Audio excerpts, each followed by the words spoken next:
पानी से पूछा कि तुम्हारा रंग कैसा है। पानी ने यही उत्तर दिया, जैसा हमारा संग वैसा हमारा रंग। हम में तो जो भी रंग मिला दो जिस कलर का, हम तो वैसा दिखने लगते हैं। लाल कलर मिला दो तो हम लाल हो जाएंगे, पीला मिला दो तो पीला, और हरा मिला दो तो हरा। तो पानी यही कहता है कि हम में जो कलर मिला दोगे हम तो वैसे दिखने लगे। ठीक इसी प्रकार व्यक्ति की जैसी संगति होती है वैसा व्यक्ति, अच्छा व्यक्ति भी बुरी की संगति से बुरा बन जाता है। और बुरा व्यक्ति अच्छे की संगति करे तो अच्छा बन जाता है। तो ऐसी संगति को लेके अनेक कथानक आगम ग्रंथों में मिलते हैं, वर्तमान युग में मिलते हैं, कैसे कैसे व्यक्ति हुआ करते हैं। तो उसी बात को लेके हम आपके सामने एक पात्र ला रहे हैं कि कैसे अच्छे घराने के रहने वाले, अच्छे स्वाध्यायनिष्ठ आचारमान व्यक्ति भी बुरे व्यक्तियों की संगति पाके किस तरह सब कुछ अपनी अच्छी अच्छी चीज़ों को खो बैठते हैं। आगम ग्रंथ में एक कथानक आता है, पति पत्नी के रूप में दोनों हैं, अभी तक कोई संतान नहीं। चूंकि पिता के अपेक्षा माँ को ज़्यादा कष्ट होता है संतान ना होने से, तो अभी तक जो पत्नी के रूप में है, जो अभी तक माँ नहीं बनी, वह तरह तरह के स्थानों पर जाके अपनी भावना को रखती है कि हमारे कोई संतान उपलब्ध हो जाए। जहाँ उसका मन होता, कौन भगवान है कौन भगवान नहीं है ये तो कोई मतलब नहीं, जहाँ जब जो जहाँ सुना वहाँ उसको भगवान मान लिया और वहाँ आराधना चालू कर दी। इस तरह करते करते बहुत समय व्यतीत हुआ, पर उसका कोई भी फल प्राप्त नहीं हुआ, न हुआ है और न कभी होगा। जो भी हमें फल की प्राप्ति होगी वह सच्चे देव शास्त्र गुरु की आराधना पूजा उपासना करने से ही होगी। कभी भी जो सच्चे देव शास्त्र गुरु नहीं है उनकी हम आराधना पूजना करेंगे, कभी भी उस फल की प्राप्ति हो नहीं सकेगी, न किसी को हुई है न कभी होने वाली है। इस तरह वह उपासना करती रही, पर ऐसा कर्मयोग उसका बना कि उसको एक रिद्धिधारी मुनिराज का दर्शन हुआ। और जैसे ही दर्शन हुआ उसने अपनी पूरी भावना रख दी, महाराज हमारी जो भी भावना है वह कब पूर्ण होगी। महाराज चूँकि बहुत ज्ञानी थे, वह भावना समझ गए कि इसकी क्या भावना है, और महाराज ने कह दिया है तुम जो भी यहाँ वहाँ जाके अपनी उपासना करती हो, जो सच्चे भगवान नहीं हैं उनकी उपासना करती रहोगे तब तक ये तुम्हारी भावना पूर्ण होने वाली नहीं है। जब इनको तुम पूजना बंद करोगी और सच्चे देव शास्त्र गुरु जो आगम में कहे हैं उनकी उपासना चालू करोगी, उससे तुम्हारा ऐसा पुण्य का संचय होगा, और वह जब पुण्य उदय में आएगा तो तुम्हारी जो भावना है वह पूर्ण हो जाएगी। इस तरह उसने जो भी आना जाना जहाँ कहीं होता था वह जाना बंद कर दिया और सच्चे देव शास्त्र गुरु की उपासना चालू कर दी, और उसके फलस्वरूप ऐसा पुण्य का संचय हुआ। और जब वह उदय में आया तो उसके यहाँ एक पुत्र रत्न की प्राप्ति हो गई। वह पुत्र सामान्य नहीं था, बहुत पुण्यवान वह बालक था, जो बचपन से ही ऐसा पुण्य लेके आया था कि धीरे धीरे जैसे ही वह बड़ा हुआ और बड़ा होते होते उसकी रुचि बस एक ही कार्य में थी कि वह स्वाध्याय करना। जो भी आगम लिखा गया आचार्यों के द्वारा, जो भी ग्रंथ थे, बस सुबह से शाम आदि जो भी है बस रात दिन उसी में लगे रहना। क्या करना? स्वाध्याय करना। और वह बस उसी में ही लगा रहता था। पर आज तो लोगों की स्वाध्याय से विरक्ति होती चली जा रही है। स्वाध्याय आज की परंपराएं दिन पे दिन समाप्त हो रही। मंदिर हो चाहे अन्यथा हो, साधु संग आ जाएं तो लोग प्रवचन स्वाध्याय में आ जाते। वैसे व्यक्तिगत स्वाध्याय करना आज बहुत कठिन कार्य हो गया है। और इसके स्वाध्याय के बगैर कभी भी किसी का जीवन न तो उन्नत बना है और न कभी उन्नत बनेगा। क्योंकि स्वाध्याय से ही हमें समझ में आएगा कि गलत क्या है और अच्छा क्या है। जो गलत है उसको छोड़ना है और जो अच्छा है उसे हमें अपनाना है, तब समझ में आएगा। आचार्य ने सब चीज़ व्यवस्थित ढंग से आगम ग्रंथों में लिखी है, पर हमें बस पढ़ने की आवश्यक है। इस तरह है जैसे ही पुत्र रत्न की प्राप्ति हुई, वह तो ऐसा चारित्रनिष्ठ था, ऐसा सुशील बालक था कि बस उसने दुराचार तो उस पर था ही नहीं। विषयों में तो प्रवृत्ति उसकी होती नहीं थी। 24-25 वर्ष की उम्र तक भी वह विषयों से पूर्ण दूर रहता था। और आज के ज़माने की बात क्या कहें बताओ, हैं? बाप से भी आगे बेटे और संतानें किस जगह हो रही हैं। इसका कारण क्या है? तो इसका कारण संगति है। चाहे जीव की संगति हो और चाहे अजीब की संगति हो।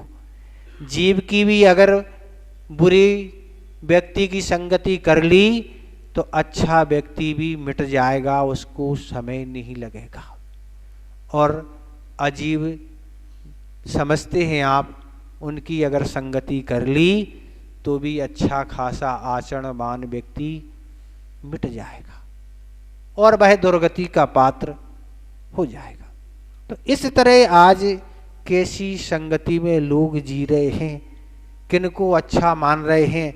लोग बड़ा अपने आप को गौरवशाली पुण्यवान समझ रहे हैं कि महाराज हमारे जब पूर्व वर्ष थे, जो बुजुर्ग लोग थे, उनके पास तो कुछ था ही नहीं महाराज, साइकिल ही थी ना तो उनके पास टेलीफोन थे, ना मोबाइल था, ना कंप्यूटर थे, ना टीवियाँ थीं, और भी तरह तरह के साधन नहीं थे।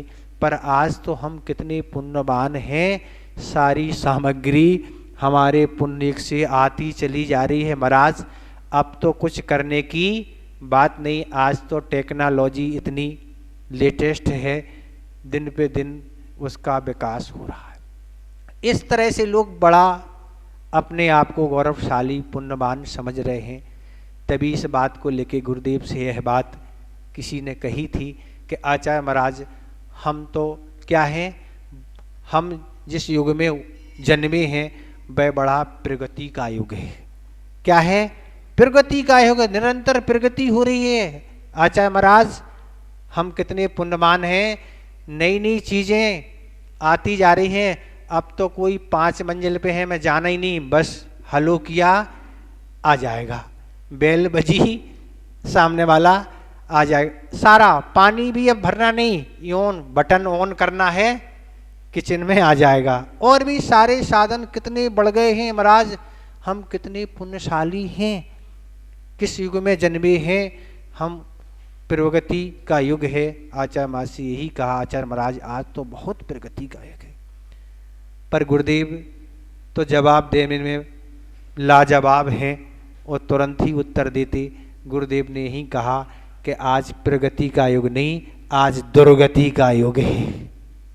जिन साधनों से आप जुड़ते चले जा रहे हो, जिनको तुम पुण्यवान और भाग्यशाली समझ रहे हो, अच्छा समझ रहे हो, उन सब साधनों से दुर्गति ही होना है। इसका परिणाम क्या निकला है?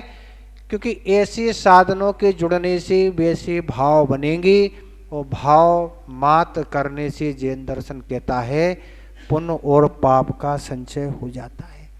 भली आप कुछ कर पाए या ना कर पाए, मात आपने अगर पुण्य की भाव बना ली, मान के चलो आप लोगों ने योजना बना ली कि अब हमें एक विधान करना है और विधान कर ही रहे आप लोग, और विधान में बैठने वाले होंगे जो भी भाग लेंगे, उनने भाव बना लिया कि हमें तो इस विधान में बैठना है। भले कोई परिस्थिति स्थिति बनी, वह नहीं बैठ पाए, नहीं खड़े हो पाए, पर उनने पुण्य का संचय तो कर ही लिया क्योंकि भावना थी। पर अंतराय करना आ गया, कोई परेशानी आ गई, और इसी तरह अगर बुरे करने का भी भाव बना लिया, भली बुरा कर पाए या ना कर पाए, पर पाप का बंदर हो गया। भाव मात करने से भली द्रव से बहकार हो या ना हो, पर भाव मात करने से पुण्य और पाप का संचय कर लेता है व्यक्ति। तो इस तरह ये स्थिति घटित होती ऐसे साधनों से। आचार्य महाराज ने यही कहा कि आज भैया दुर्गति का युग है। जिन साधनों से जुड़ रहे हैं हम कितने अहिंसा से दूर होते चले जा रहे हैं। एक मात्र मोबाइल है महाराज, उसमें कितने तरह के गेम हैं, भरी वह जीव कितनी अजीब कृत हिंसा है गेम आदि के माध्यम से। उससे पूरे के पूरे पाप का बंध हो रहा है, चाहे बच्चे हों और चाहे बड़े हो। क्यों? बस भाव तो वही है कि इसको मारना है।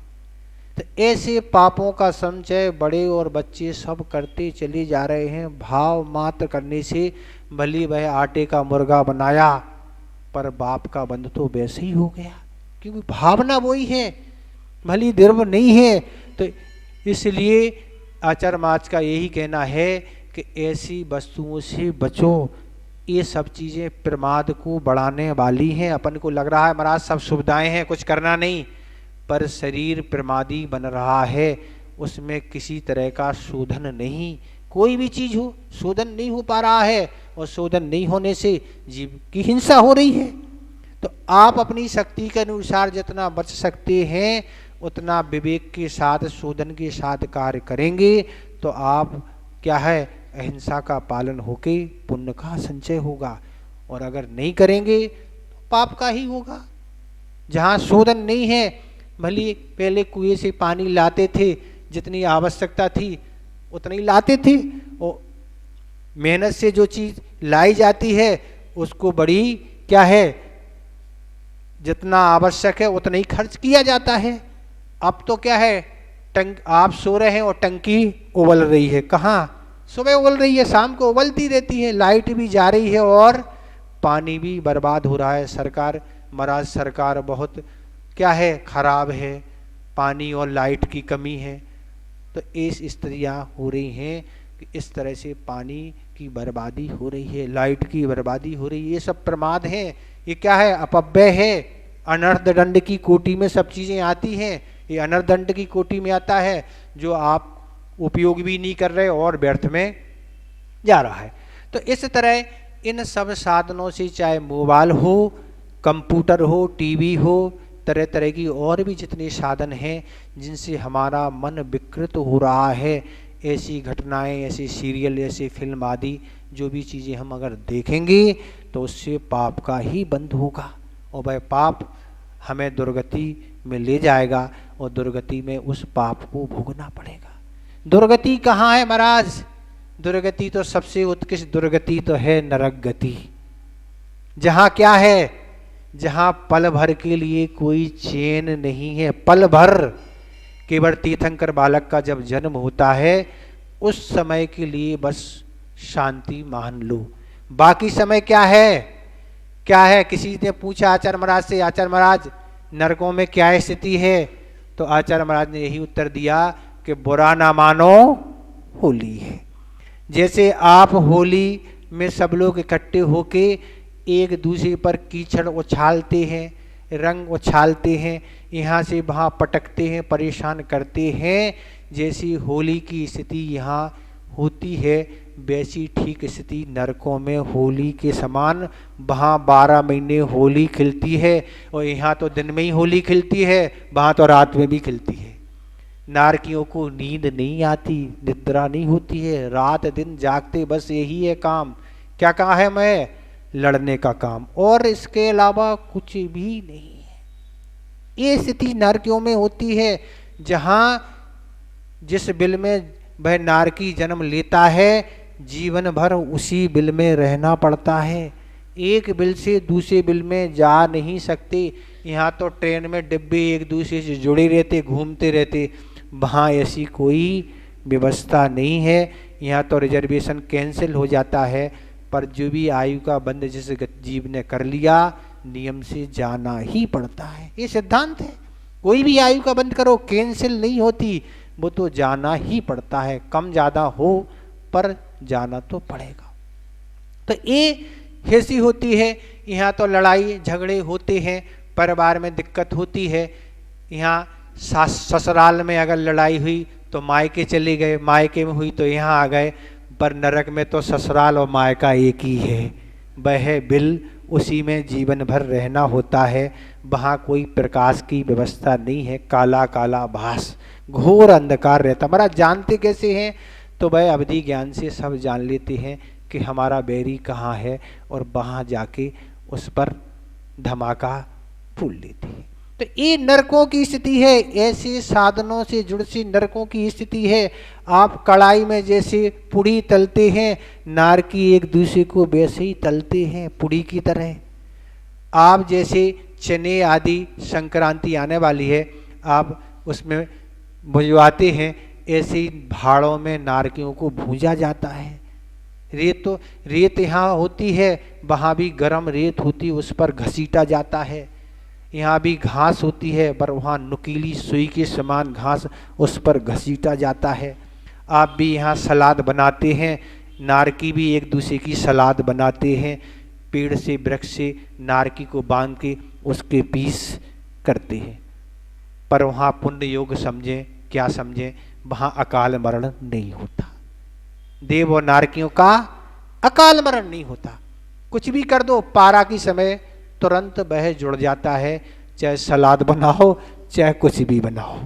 तो ये वहाँ की स्थितियाँ हैं। नरक के बारे में हम कितना सुनाएं, घंटों लगेंगे सुनाने में। तो आप अपने जीवन को देखना कि क्या सी स्थिति है। हमने नरकों की स्थिति तो बता दी कि नरकों में क्या है, हमेशा रात और दिन होली है, पर स्वर्गों में क्या है, हमेशा दीपावली है, हमेशा सावन है।